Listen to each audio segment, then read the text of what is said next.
What's your name? Musheir al-Farra. And where are you from? I'm from the town of Khan Yunis at the southern part of the Gaza Strip. And where are you living now? I live in Sheffield, South Yorkshire in England. And why are you riding on the boat, the Free Gaza Movement boat? I am going on the boat for many reasons. First of all, personal reasons. I was born and bred in the Gaza Strip in Khan Yunis. All my family members are there.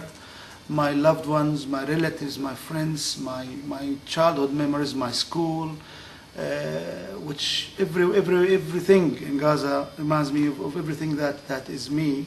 So I cannot really, on personal level, not do anything to help my loved ones get rid of this extremely harsh siege.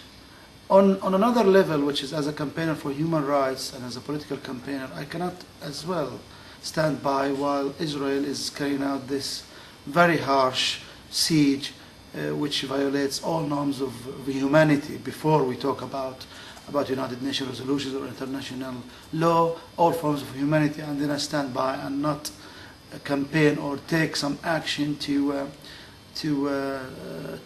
correct the situation. So with all these fantastic people, including yourself, Donna, all our friends from all these countries, we are going together to just raise our voices.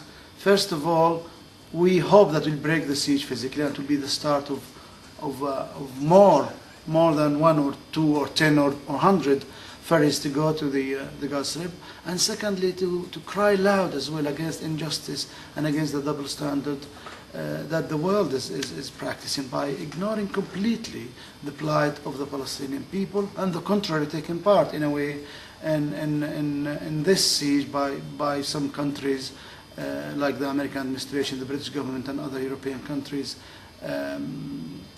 accepting and imposing sanctions on the people of the Gaza Strip, and putting conditions that only appease the Israeli side. So for all these reasons, I am taking part, and I'm so committed to this project. And in a way, I want to do this for my kids as well. I want to do this for Qasim, Qais, and my daughter Dana.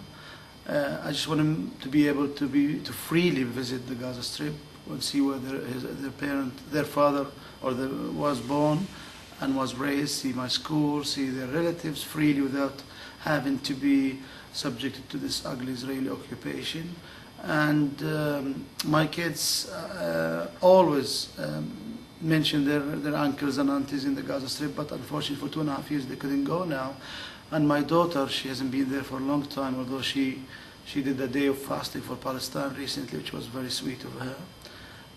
So for all these things on a personal level, I want definitely to be going there, as well as the political stance I have.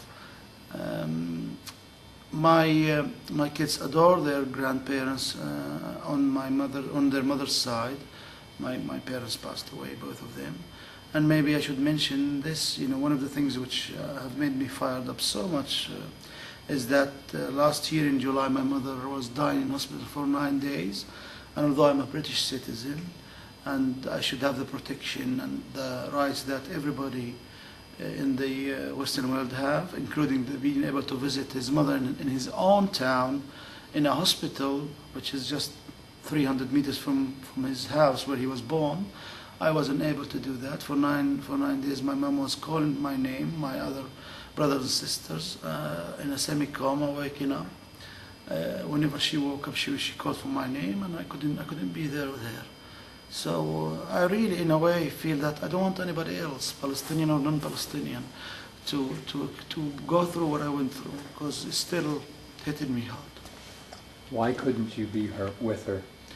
Because the Gaza Strip is under strict siege, and you have to get permission. We applied for permission from so many different human rights organizations, British Embassy, United Nations, but we were denied. I was denied the permission to enter until my mother died on the 19th of July 2007, 4:45, and the permission was issued 9:30, 4.5 hours approximately after the death of my mother. And it was verbal. I couldn't even ask my family to delay the funeral.